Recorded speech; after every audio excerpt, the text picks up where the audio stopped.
तो basic mathematics में हम जो पहला टॉपिक शुरू कर रहे हैं कैलकुलस, और कैलकुलस में हम सबसे पहले पढ़ रहे हैं कांस्टेंट्स। क्या पढ़ रहे हैं यहाँ पर? कांस्टेंट्स। ठीक है, जितनी चीजें आप यहाँ पढ़ रहे हो आगे भी पढ़ोगे। ठीक है, मतलब हम जब क्लास खुलेंगी तब भी अपन एक बार और ठीक से, लेकिन इसी चीज को थोड़ा सा रिदम से लेके जल्दी जल्दी करते चलेंगे अपन उसको, क्योंकि जो आप चीज आपको पहले से आती होगी। ठीक है, तो कांस्टेंट्स क्या होते होंगे? कांस्टेंट क्या होते हैं?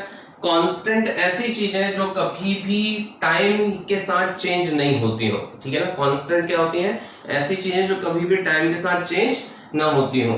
तो हम अगर उसको बोलें कि उसकी वैल्यू कैसी रहती होगी? फिक्स रहती होगी। तो हमें लिखना चाहिए कांस्टेंट्स क्या होते हैं? Those quantities whose value remain fixed or do not changes with time are called constants। ठीक है ना, क्या कहलाते हैं बेटा? Constant those quantities whose value remains fixed or do not changes with time are called constants। ऐसी चीजें जिनकी वैल्यू टाइम के साथ चेंज नहीं करती हो तो उनको हम क्या बोलेंगे? कांस्टेंट बोलेंगे। क्लियर है सभी को? ठीक है, और कांस्टेंट को हम कैसे डिनोट करेंगे? कांस्टेंट्स they are generally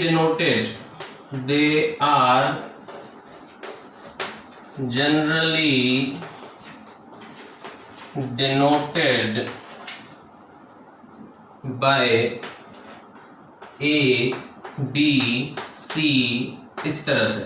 आप लोगों ने देखो 10th क्लास, छोटी क्लासों में जितनी भी आपने पढ़ी होगी ऐसी कई इक्वेशन पढ़ी होंगी ना, ax² plus bx plus c, पढ़ी है ना ये सभी इक्वेशंस। तो ax² plus bx quadratic equation है। तो ये abc क्या है? यहाँ पर abc क्या है? यहाँ पर कोई नंबर होगा, और नंबर जनरली कैसे होते हैं? कांस्टेंट्स होते हैं जो अपने साथ चेंज नहीं होते। तो कांस्टेंट्स क्या है? ऐसी वैल्यू जो टाइम के साथ चेंज ना होती हो, तो उनको हम क्या बोलते हैं बेटा? कांस्टेंट्स बोलते हैं। अच्छा, कांस्टेंट भी दो प्रकार के बोले गए हैं। एक होता है एब्सोल्यूट कांस्टेंट और एक होते हैं आर्बिट्री कांस्टेंट्स। ठीक है ना, तो इसको अगर हम लिखें तो लिखा जा सकता है they are of two types. ये दो प्रकार के हो सकते हैं। पहला है एब्सोल्यूट कांस्टेंट। कौन से कांस्टेंट है? Absolute constant. अच्छा, मैथमेटिक्स कौन से कांस्टेंट होते हैं? एब्सोल्यूट कांस्टेंट जिनकी वैल्यू कहीं पर भी चेंज ना हो, जो हर जगह पर एकदम फिक्स हो। ठीक है ना, तो those constants whose value do not changes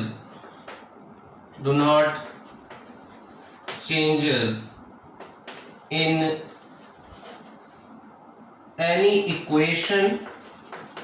ऐसे कांस्टेंट जिनकी वैल्यू कभी भी चेंज नहीं होगी in any equation, those constants whose value do not changes in any equation or at any place। दिखाई दे रहा है यहां तक आपको? तो कहीं पर भी ये चेंज नहीं होते हो कहीं पर। अगर तो क्या कंडीशन है? एग्जाम्पल हम इसमें देखते हैं। एग्जाम्पल में कौन कौन सी चीजें हो सकते हैं? जैसे हमने बोला पाई की वैल्यू कितनी होती है बेटा? 3.14 या 22/7 अगर अपन इसकी वैल्यू लिखते हैं तो ये वैल्यू कभी भी कहीं पर भी यूनिवर्स में चेंज नहीं होगी। तो ये जो क्या है वो एब्सोल्यूट कांस्टेंट है।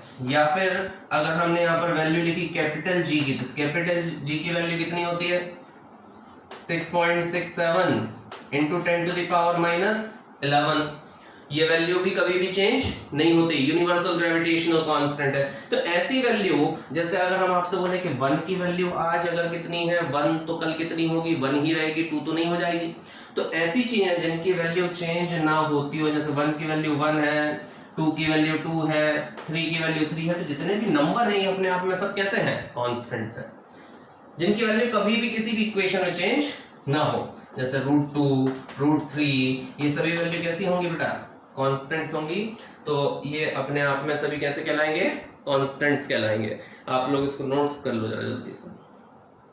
हाँ, अब ये किस टाइप का कांस्टेंट है भैया, arbitrary constant.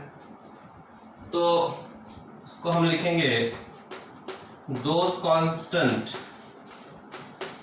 Whose value remains fixed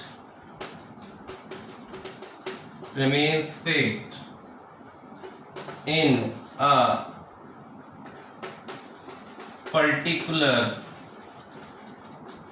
equation, remains fixed in a particular equation, but on changing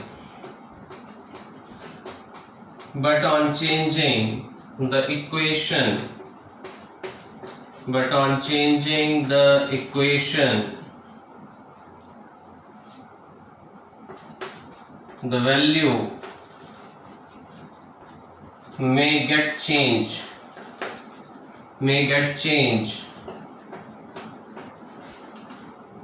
called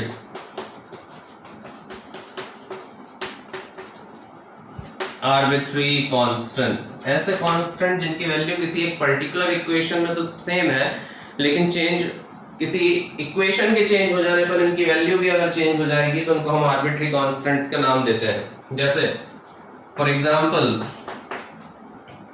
अभी हमने एक इक्वेशन देखी थी ax² + bx + c, ठीक है ना। अब इस इक्वेशन में for a particular equation, for a particular condition, अगर हमने लिखा पर्टिकुलर कंडीशन में, फॉर अ पर्टिकुलर कंडीशन इस इक्वेशन में ax² + bx + c = 0 अगर हमने लिखा है तो इसकी वैल्यू हो सकती है कितनी, 2x² + 3x + 4 = 0, ये हो सकती है ना इसकी वैल्यू। लेकिन ऐसा तो नहीं है ना कि यहाँ पर a, b और c जो है वो a, b और c की वैल्यू यहाँ पर हर जगह पर यही रहेगी।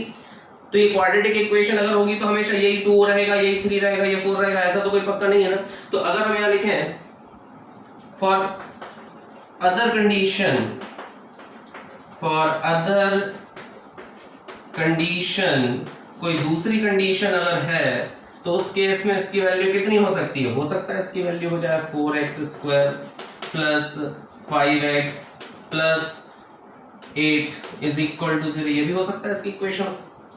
तो अगर हम यहाँ पर लिखें कि a, b, c कैसे कांस्टेंट है, आर्बिट्री कांस्टेंट है, दैट मींस अगर आप इस पर्टिकुलर इक्वेशन में आप x की वैल्यू चेंज करोगे तो आंसर कुछ और आएगा, ठीक है ना। x की वैल्यू कुछ रख दो तो आंसर कुछ ना कुछ वैल्यू बन जाती होगी, ठीक है। तो अगर हम जरूरी नहीं कि 0 के बराबर रखें, क्वाड्रेटिक फॉर्म जरूर है, हाँ।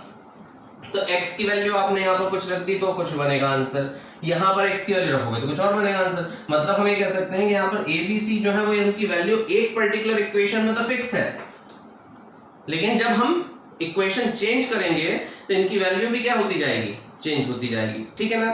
तो हमें यहाँ लिखना चाहिए के बाद इसमें बैठेंगे। तो फॉर अ पर्टिकुलर कंडीशन ये 2x² + 3x + 4 होगा, for other condition 4x² + 5x = कितना हो जाएगा, 8 हो जाएगा। तो ठीक है, हम यहाँ लिख सकते हैं hence a, b, c are कौन से कांस्टेंट है यहाँ पर, आर्बिट्री कांस्टेंट है। लिख लीजिए आप इसको जल्दी से।